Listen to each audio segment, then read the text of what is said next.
जब भगवान श्री राम का वनवास हो गया, उसके बाद तीनों प्राणी वनवास के लिए चले हैं। श्री राम लखन सीता मैया आज्ञा पितु की सिरधारी है। श्री राम लखन सीता मैया आज्ञा पितु की सिरधारी हैं। तपसी बन के तीनों प्राणी वनवास की कीनी तैयारी है। तीनों प्राणी जब चले हैं, निषाद राज से मिल कर के मंत्री सुमंत को समझाया। धीरज दे के श्री रघुवर ने रथ वापस उनका लौटाया। रथ भगवान श्री राम ने सुमंत मंत्री को वापस किया है। मुड़ मुड़ के यश देखते हुए आगे को बढ़ते जाते हैं। मंत्री सुमंत रोते रोते नैनों से नीर बहाते थे। भगवान श्री राम ने मंत्री सुमंत को तो वापस भेज दिया और कहा, भैया हमें तो वन में जाना है। सुमंत मंत्री को वापस करके भगवान आगे बढ़े हैं। तो मन में निराश हुई लौटे अपने धाम। मंत्री मन में अति निराश हुई लौटे अपने धाम। इत के बट के पास में पहुँच गए श्री राम। इधर भगवान गंगा को पार करने हेतु गंगा के किनारे पहुंच जाते हैं। तो यहाँ पर तुलसीदास ने तो ये लिखा कि मांगी नाब न के बटयाना, काई तुम्हार मरम मैं जाना। तुलसीदास ने लिखा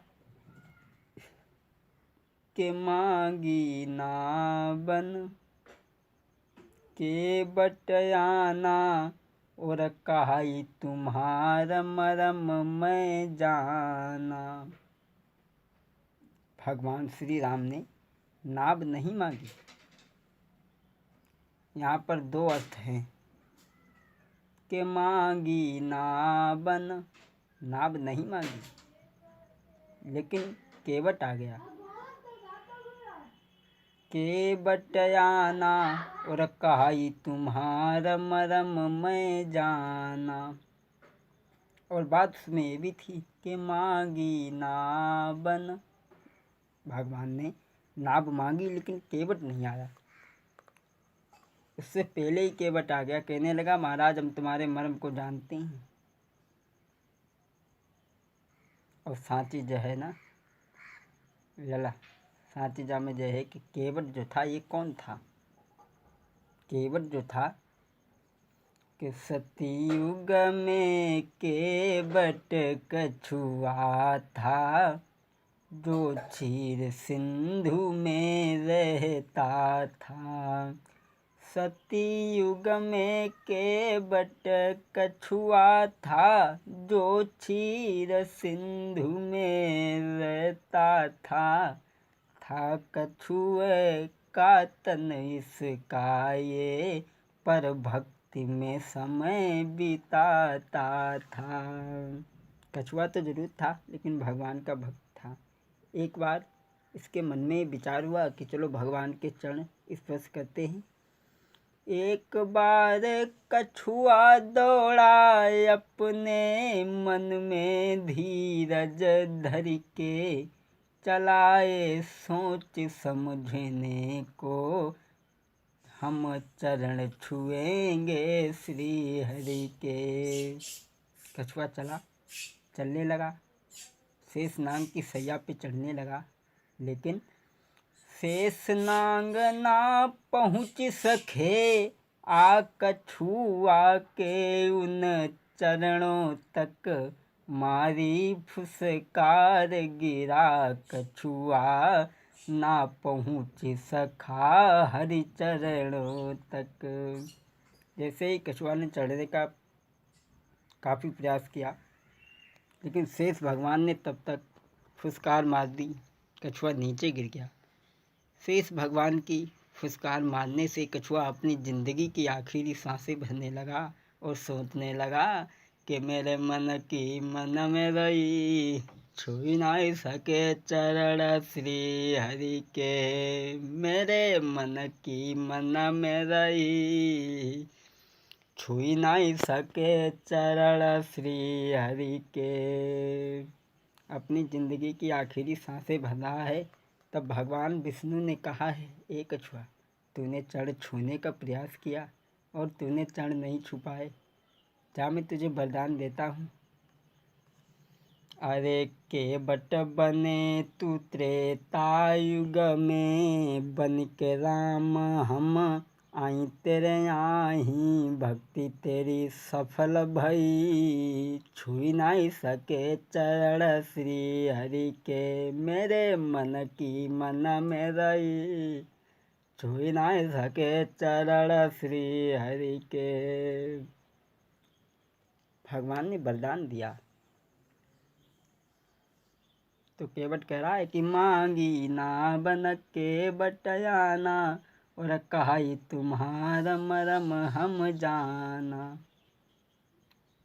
भगवान ने कही लक्ष्मण से, भैया हमारे मरम को आज दिन तक काऊ ने ना जानो, माता कौशल्या ने ना जानो, दशरथ पिता ने ना जानो। केवट कह रहा है कि हम तुम्हारे मरम को जानते हैं।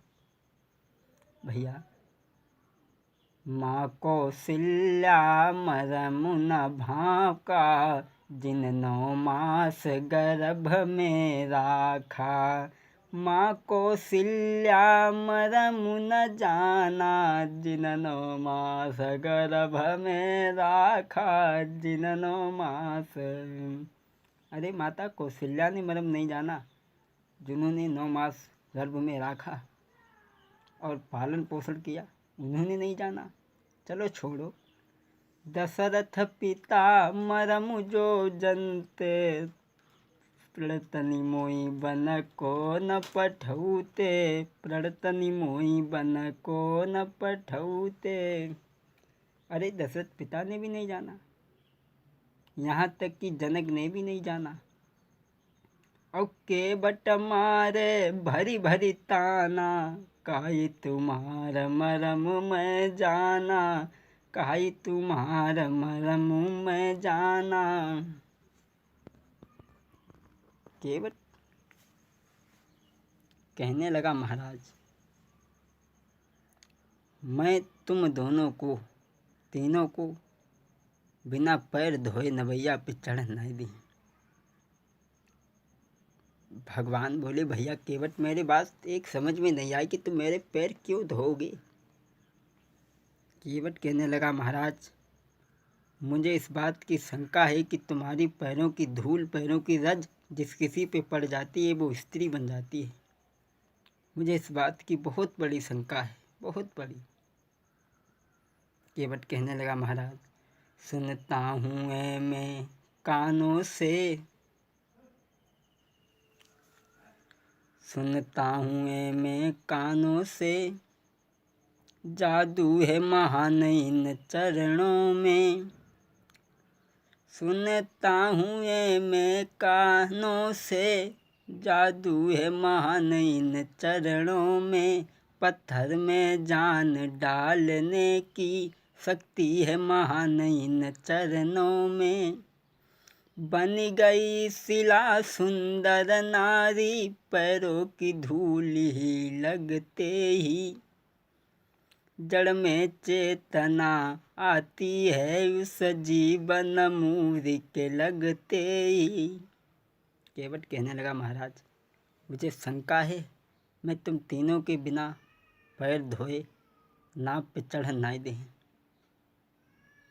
अब केवट जो हतु सो इतनी बात कही के को खोई गो, भगवान से तो बातचीत करी वो बंद कर दई।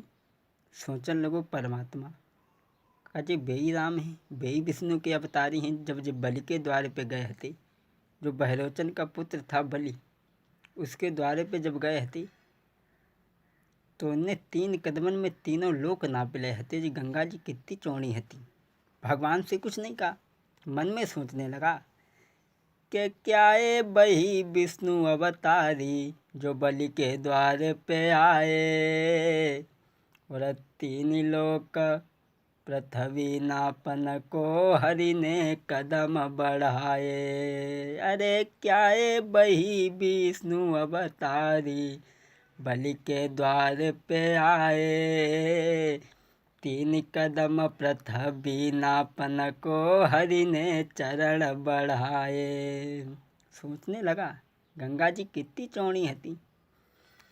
अरे 3 लोक न हरि ने नापे, आज न घेनाई गंगा, और नाव के पीछे खड़े किनारे व्यर्थ मचाई रहे दंगा। केवट सोचने लगा जब जो बलि के द्वारे पे गए हते तो उन्हें 3 कदम में 3 लोकन को नाप ले। सोच रहा है केवट। और फिर जाओ सोची कि अकेले होते तो पार हो जाते, मुश्किल तो जबात की है कि साथ में सीता भी हैं। फिर केवट ने सोचा कि होते अकेले तो कड़ जाते, पर संग में सीता नारी। अरे होते अकेले तो कड़ जाते, पर संग में सीता नारी, कैसे उतरे पार साथ में भ्रात से सुअवतारी। सोचने लगा मुश्किल तो इस बात की है, साथ में सीता जी हैं, लक्ष्मण भी हैं, कैसे पार कर जाते। फिर केवट के एक बात दिमाग में और आई